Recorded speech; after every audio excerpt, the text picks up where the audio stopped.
Olá, queridos! Estamos iniciando mais um podcast.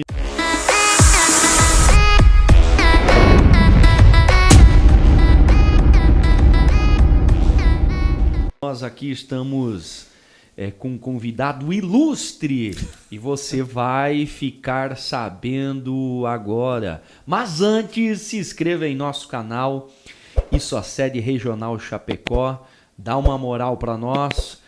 E fique por dentro de todos os nossos podcasts e também até mesmo da nossa programação aqui da Isso a Sede Chapecó. Eu estou aqui com o Luan Narciso, ele que é youtuber, comunicador da Continental, também da Band FM, historiador, professor de espanhol e musicista. Mas o mais importante, crente. Muito bom dia, Luan.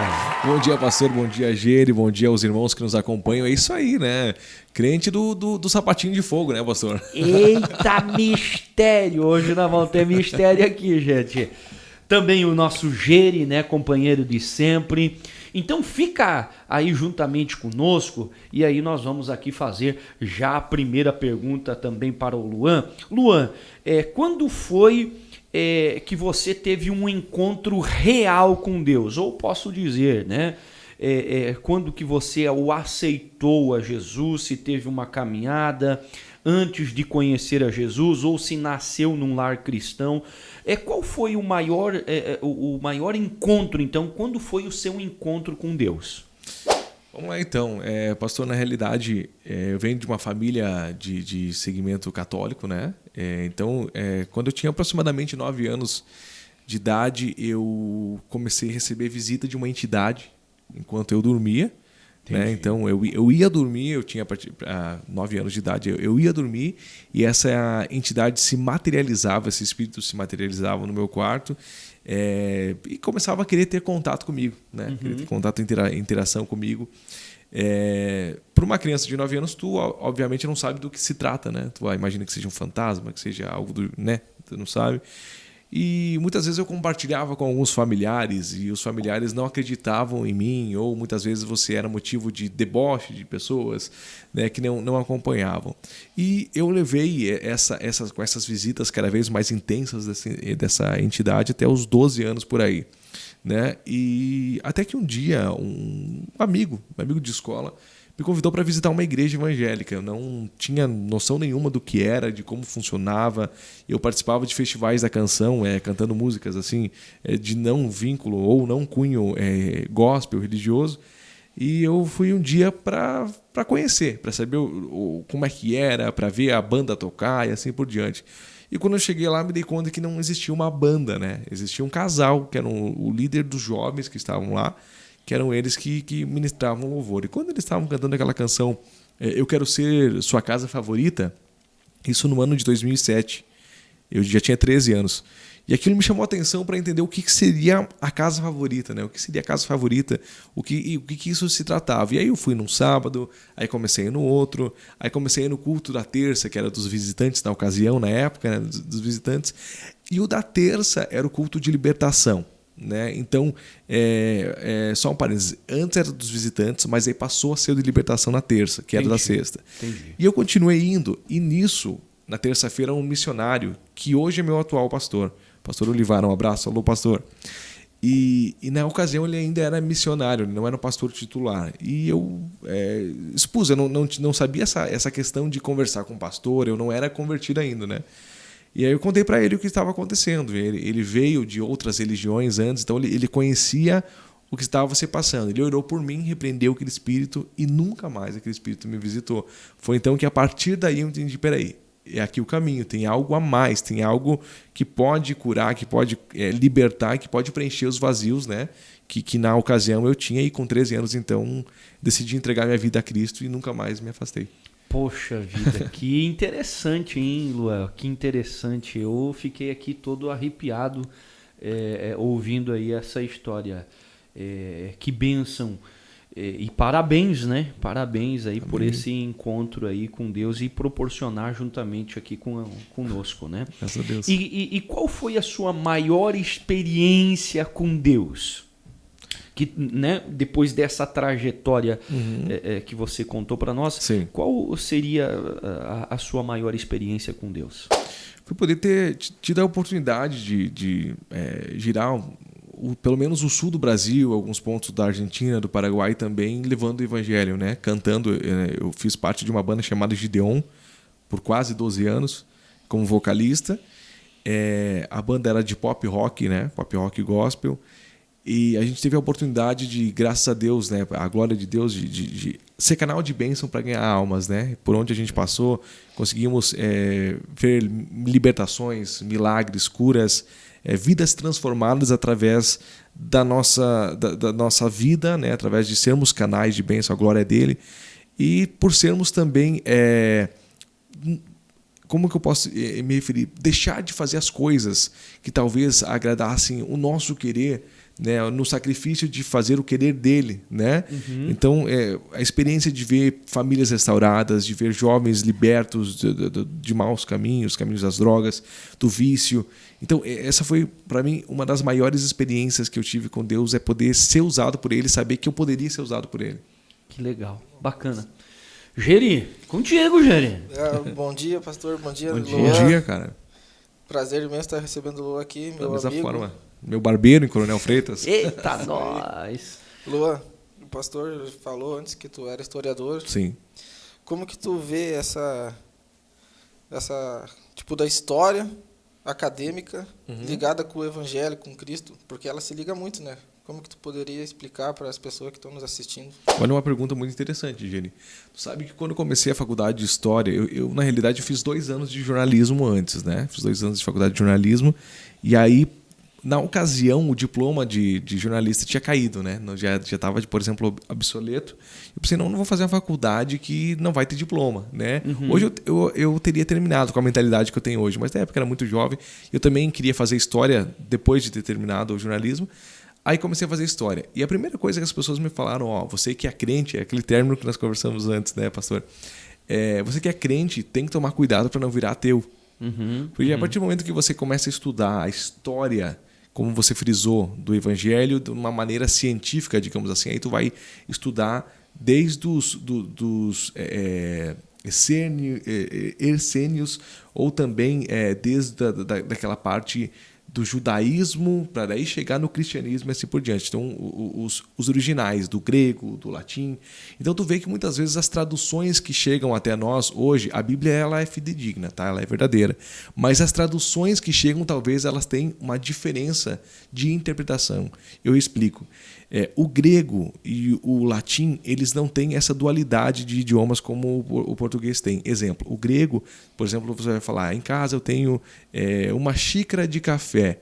Você consegue perceber a cor da xícara, o aroma que vem, o ambiente que você está através do grego.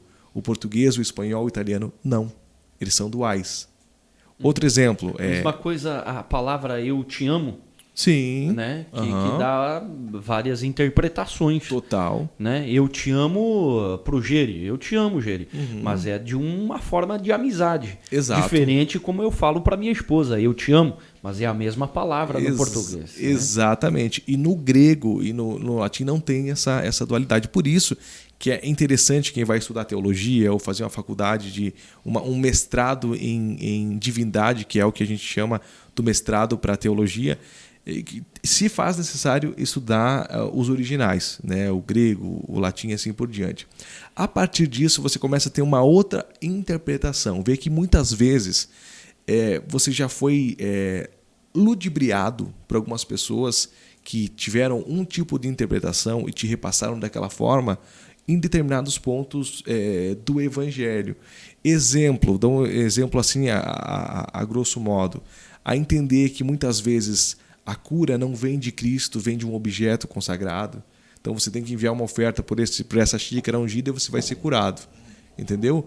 Muitas vezes quem não teve esse discernimento, esse ensinamento de saber que isso não existe, que a bênção vem do Senhor, vem de canais de bênção, de pessoas usadas por Deus para abençoar, para orar, elas não têm a interpretação de saber que isso não provém de Deus, que isso não é uma coisa ilícita, uma coisa que não faz parte. Seria imoral, digamos assim, né? Então, muitas vezes, é o que a própria palavra diz, né? O meu povo sofre por falta de conhecimento. Então é esse equilíbrio que falta muitas vezes no irmão de tentar estudar. Isso não significa uma chancela para você faltar com respeito ao seu pastor, você querer bater de frente. Não é isso. É você ter uma interpretação também junto ao que o teu pastor está ensinando para você entender o que é certo e o que não é. Dessa forma que eu consegui encaixar e não virar ateu.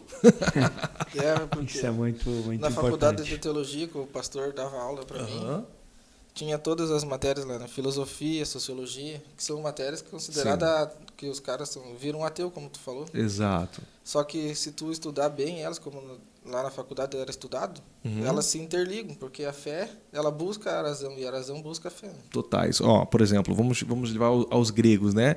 Gregos tinham o deus do trovão, Zeus, né? Os nórdicos tinham o deus do trovão, que é Odin, né? E sempre tem, por exemplo, um Deus que vem do céu em todas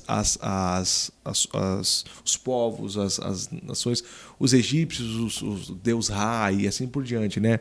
Entretanto, nenhuma teve um Deus que enviou um filho e depois morreu pelo povo e depois ressuscitou. Nenhuma. Isso está exclusivo dentro do Evangelho, dentro do que nós seguimos a Cristo. Por isso que é a diferença da voz do que nós escutamos vindas de Deus do que aqueles povos tiveram, porque eles não tiveram o discernimento ou a revelação de entender que aquilo sim era Deus, ou muitas vezes não quiseram entender. Aquela diferença de adoração de Baal, pastor, que Deus mandou fogo e assim por diante. Quem seguiu a voz de Deus e arriscar o Evangelho, muitas vezes ele é de arriscar. Noé não era acreditado por ninguém. E ele construiu uma arca. E ali dentro dessa arca, ele deu seguimento à população, à vida, né? E muitas vezes assim eu trago isso para o Evangelho. As pessoas talvez não acreditem no Evangelho, não acreditem na nossa transformação. Aquele lá se transformou, aquele lá está na igreja, aquele lá deixou o mundo para estar lá, mas a gente não acredita, não, como eu posso te dizer? O ser humano ele, talvez não tenha capacidade, a não ser que provém de Deus, de interpretar o que é dele ou não. E por aí vai. Perfeito. Estamos tendo uma aula aqui com o Luan, ele que é historiador, ele que é youtuber, comunicador da Continental, da Band FM e também professor de espanhol e além mais musicista, né? E o mais importante que é crente, viu? Podemos aqui já sentir e ao ouvir ele mencionar aqui. Luan, eu também, né, para que os nossos, aqueles que estão juntamente conosco, né, eu gostaria de que você falasse um pouquinho mais e que você é jovem, falasse porque às vezes as pessoas não conhecem a graça, não conhecem Deus e às vezes eles falam que nós não temos liberdade. Aquelas pessoas, um exemplo, se eu estar numa igreja evangélica, se eu for crente, eu não vou ter mais a minha liberdade. Eu gostaria que você falasse desta graça ou o que é ser um verdadeiro crente, em crer em Deus, em aceitar a Jesus como Salvador. Gostaria que você falasse, né, aos jovens que talvez, ou às pessoas que ainda não conseguem entender isso. Até porque o Luan, como ele falou, aceitou Jesus com 13 anos, então ele teve uma juventude toda na igreja, né? Isso. E isso certamente não te previu de nada. De forma alguma. É aquela coisa, tudo é lícito, mas em tudo me convém, né? Aí você começa a fazer uma divisão do que te atrai ou o que não te atrai, o que te faz bem ou o que não te faz bem. Eu sempre fui visado como o amigo que não bebia, porque a maioria dos meus amigos na época bebiam, faziam parte de bebidas alcoólicas e tal, né? E eles ficavam pensando, cara, mas por que tu não bebe e tal? É pela tua religião? Aí eu tirava esse fardo que era a igreja, entendeu? Dizer, não, eu não bebo porque eu sou crente, não. Eu não bebo porque, para começar, não me atrai, eu não vejo o álcool como algo que venha me trazer uma alegria. Para mim é uma alegria passageira, aquele momento que vem e já vai. E, cara, o meu suquinho que eu estou tomando aqui supre já o momento maravilhoso, a minha felicidade de estar aqui com vocês. Isso aqui, a bebida não preenche o que é essa comunhão, né, de estar aqui com vocês. Mas isso que vocês frisaram, irmãos, é muito legal, porque o que acontece? A banda que eu tocava, às vezes a gente ainda faz uns eventos e tal, é uma banda voltada para o pop rock / rock. Então a maioria tem tatuagem, a maioria tem um cabelo meio arrepiado e tal, né? Então isso facilitava a gente poder chegar, por exemplo, nos skatistas, nos surfistas, a gente conseguir chegar em outras tribos que muitas vezes algumas igrejas não focam. Exato. Né? Porque você pregar para quem já tem uma abertura do evangelho é fácil, agora tu pregar sem estratégia, às vezes o resultado não é esse. Então, assim, a igreja nunca me privou de nada, nunca me proibiu de nada. Eu, pela minha consciência de saber, de deitar a cabeça no travesseiro e saber, olha, isso é certo, isso é errado, hoje eu pequei, hoje eu não pequei, hoje eu aprendi com esse erro e hoje eu não aprendi. Estar dentro da igreja não é um sacrifício, é um privilégio. O mundo não tem nada para oferecer. Não tem nada para oferecer mesmo. Eu trabalhei cantando em festivais da canção, trabalhei como jurado também em festivais da canção, tenho participação com cantores em projetos, né, cantores de bandas seculares, questão de produção musical e tal. E só pelas letras eu posso perceber o quanto Deus foi misericordioso de não deixar eu colocar a minha voz naquilo, entendeu? De ter dado a voz que eu tenho para cantar, para adorar a Ele, da maneira dele e assim por diante. Então, quer dizer, a igreja é o melhor caminho. É uma frase que o comunicador Ratinho fala assim, né? O pai que manda o filho para a igreja não busca na penitenciária. E é o melhor caminho, não adianta. O evangelho jamais vai privar a gente de nada. Nós temos liberdade para conhecer todas as coisas, mas nem todas as coisas vão nos fazer bem. É possível a felicidade e estar na igreja? Ser feliz como jovem, né? Eu preciso ir numa balada, eu preciso encher a cara para mim ser feliz. E aí a pergunta que eu faço a você, como o Geri falou, dessa sua juventude dentro da igreja, é possível ser feliz e ser seguidor de Jesus? Com certeza, sem sombra de dúvidas. Eu acho que a maior fonte da felicidade é Jesus, né? Não tem nem dúvidas. Antes o Geri falou de filósofos, né? Por exemplo, Sócrates, Platão, né? O próprio Nietzsche, né? Que teve aquela frase célebre dizendo que Deus não estava morto. Depois a gente pode até ir um pouquinho mais adentro dessa frase de Nietzsche, eu trago um outro contexto. Mas o maior filósofo, quando me perguntam qual que é o maior filósofo que você já acompanhou, sem dúvidas, e deixando totalmente de lado a religião, Jesus Cristo. Jesus Cristo sentava numa pedra, começava a escrever no chão ali e as divagações iam saindo e começava a pensar. Muitas vezes a filosofia leva a gente para a metafísica, o que é? O que está além da física, né? Para nós que somos da igreja, nós conhecemos isso como o mundo espiritual. Perfeito. E Jesus levava o pensamento de quem o ouvia para a metafísica, levava adiante para o terceiro céu e por aí vai. Em escrituras que estavam praticamente feitas no chão, em ações, em atitudes. O maior testemunho do cristão é a sua vida. É as coisas que ele faz. E as pessoas vão olhar como exemplo e tomar base para isso. Perfeito. Esse é o Luan. Ele que é o youtuber, comunicador da Continental, da Band FM, historiador, professor de espanhol, musicista e crente.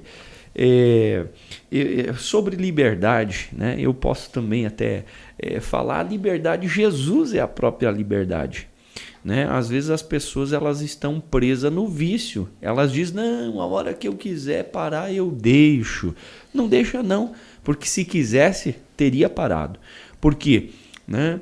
Prejudica o seu corpo. A pessoa que tem o vício, seja da nicotina, de tantas substâncias que trazem prejuízo ao seu próprio corpo, antecipando até mesmo a sua partida, né, dessa terra, né? Então são essas coisas, e a Bíblia é um manual, né? Com certeza. Deus deixou um manual para a gente, né? E você, como historiador, pode até mesmo mencionar, e já mencionou aqui, Luan, que até hoje não foram encontrada mácula alguma na Bíblia Sagrada, seja ela geograficamente, né, em todos os aspectos, né? Então, aos jovens, né, eu faço aqui um adendo, né, que busquem a Jesus Cristo, porque Ele realmente é a própria liberdade em dizer assim, ó, não preciso disso. Então eu tenho a liberdade de dizer, olha, isso não presta, isso não é bom para mim, né? O ser humano por si só, quando ele nasce, ele já tem uma busca pelo divino, tem um vazio dentro dele. Exato. Se tu não conhece a Jesus, aí você vai tentar preencher esse vazio com outras coisas, né? Bebidas, exato, drogas, mas só que é uma felicidade passageira. Quem dera que todo mundo tivesse a infância como o pastor, que foi um lar cristão, o Luan, que com 13 anos já estava na igreja, verdade, eu também nasci num lar cristão, que daí você vai entender que você não precisa dessas coisas, porque a felicidade é Jesus. Ele mesmo falou, conhecerei a verdade vos libertará. É verdade. E Luan, também aqui falar, né, de comunicador, né? E também gostaria que você falasse aí do seu youtuber, né? Aqui para nós aí, né? O que é falado lá, qual, né? Por favor. Eu tenho, na verdade, eu tenho 2 canais de YouTube, né? Eu tenho 2 podcasts. Um que a gente fala sobre história / filosofia / ufologia também, que o meu colega que faz comigo estuda ufologia, né? Que é o Frequência Orion Podcast, né? Onde a gente traz lendas, mitos, tudo mais linkado à história, né? Do Paraguai, do Brasil, da Argentina, de modo geral. E esse outro que eu tenho de entrevista de tal, que é o Sem Fronteiras Podcast, que tem entrevistas em português e em espanhol, com mochileiros, com ex-jogadores de futebol, tem uma galera lá que eu troquei ideia já. E é possível aí, não sei se fala fluentemente a questão espanhol, se quiser também, né? Sim, se eu hablo, se quer falar, vamos falar toda a manhã. Vamos falar aqui. Que quer falar? O que é hablar? Então, mas pode falar o seu canal do YouTube aí? Isso, se quiser procurar aí Sem Fronteiras Podcast, procura aí Sem Fronteiras Podcast, que tem bastante entrevistas lá. Eu dei um stand-by no canal faz uns 3 meses, porque eu estava organizando lá em casa o meu estúdio, colocando as espumas acústicas e tal, né? Uhum. E agora eu vou retomar fazendo entrevistas, já tenho umas 3, 4 entrevistas agendadas, e aí logo no canal tem novas entrevistas. A minha ideia no futuro é fazer vlogs também, andar pela região explicando, fazendo contextos históricos. Vamos ver se eu consigo, se o tempo me permite. Top, muito bom. Geri? Continuar sobre a história, Luan. Sim. Que eu acho interessante essa junção da história, que ela vem trazendo Jesus Cristo e vem trazendo o Evangelho. Sim. Até me fugiu da memória agora o nome do estudo, que estuda os achados, sabe? Tipo pedras, coisas assim. Arqueologia? É arqueologia. Uhum. Que a arqueologia, ela revela muito sobre a história. Demais. Como foi que Jesus teve presente na Terra, realmente mostrando. Sim. A arqueologia, ela tem um papel fundamental não só dentro do evangelho, dentro do cristianismo, mas dentro da humanidade de uma maneira geral. Eu explico para você. Exemplo. Como é que eu faço? A gente vê as imagens dos arqueólogos lá com aquela vassourinha, né? Tirando aquela poeirinha assim de cima, achando. Uhum. Como é que eu faço para saber que esse período é o período persa, é o período egípcio, é o período babilônico, assim por diante? É por camadas. Exemplo. Eu tive um achado aqui, encontrei uma cerâmica. Eu vou varrendo aqui, eu já tenho indícios que aqui é do período, sei lá, babilônico. Estou fazendo um exemplo bem grosseiro aqui. Eu sei que o que vier debaixo dessa camada, enquanto eu continuar escavando, os próximos achados vão ser do período, sei lá, egípcio. Estou também usando exemplos bem grosseiros. Então, a arqueologia, os estudos são por camadas dentro da Terra. Então vai baixando uma camada, na próxima eu sei que é do próximo, entendeu? Por uma questão cronológica eu sei que é isso é encontrado. Por que eu estou falando isso? Porque a partir desse estudo da arqueologia, todas as camadas que foram estudadas, encontradas, tem algo que tem conexão com o Evangelho. Tem algo que tem conexão com o que a Bíblia diz. Tem algo que tem conexão com o que as Escrituras mostram. É desde Moisés no Egito, né? Desde das pragas do Egito de um modo geral, desde Jesus que morava numa comunidade chamada Belém. As pessoas acham que era uma cidade, mas não era uma cidade, seria um povoado. Belém era bem minúsculo, bem pequeno, tanto que, né, o rei da ocasião mandou matar as crianças de até 2 anos para tentar, né, encontrar o próximo rei, que seria o rei dos reis, né? E por aí adiante. Então, quer dizer, a arqueologia ela vem de encontro com o Evangelho, e a filosofia também, por que não? Né? Eu gosto de divagar dentro do Evangelho e deixar a mente fluir aonde Deus quer que eu vá. Né? Entender por que, por exemplo, eu gosto de pensar nisso, por que, por exemplo, Platão, Sócrates, ou sei lá, esses filósofos de origem grega, por que eles não tiveram uma conexão com Deus, mas sim com Zeus? Até quando e eu explico por que eu pensei nisso. Porque até a chegada do apóstolo Paulo à Grécia, Deus não era falado, era só falado Zeus. E até a palavra que a gente usa hoje de Deus foi quando o apóstolo Paulo chegou na Grécia, que os gregos pediram para ele assim, qual que é o seu Zeus, qual que é o seu superior, seu máximo? E ele falou, o meu Zeus é Theos. Theos, que depois da tradução se chama Deus. Por isso que a gente fala teologia, Theos. Theo, Deus. Né? Então foi aí. O Sócrates, o Platão e os outros filósofos que prepararam, eu digo assim, que eles não falaram do Evangelho, mas eles prepararam a filosofia para a chegada do apóstolo Paulo, entendeu? Então, assim, eles foram, da mesma maneira que eu digo que a gente tem que ter estratégia e Deus usa quem quer e como quer, Deus também estava usando eles para prepararem a chegada de um novo, como é que eu posso falar? De um novo filósofo que não era crente em Zeus, mas senão em Theos, que iria revolucionar a história da própria Grécia, partindo dali o segmento para o Evangelho de Cristo. Pode-se dizer, então, que Deus usa todos os estudos, todas as ciências, para ir preparando o caminho, e também ele vai deixando evidências que ele passou por aqui. Total. Desde o Big Bang, né? Desde a chegada dele. E por aí vem, o Big Bang vem de uma grande explosão, né? E é o que muitos teólogos acreditam, que a explosão foi a voz de Deus. Faça-se a luz. Puf. E aí gerou o que nós conhecemos como universo hoje. Muito interessante esse assunto. Né? É muito interessante. Muito interessante. Também, né? Aqui eu fiquei muita informação, né? Muita informação, coisa boa. Gente, nós estamos aí chegando, né, ao final aí desse podcast, juntamente com o Luan, e nós queremos, né, agradecer de uma forma especial, Luan, né, por você estar aqui juntamente conosco, dar esse tempo, né, a brilhantar aqui para nós, né? E agradecer então o Luan, ele que tem todas essas funções, né? Agradecer por esse tempo aí juntamente conosco, Luan.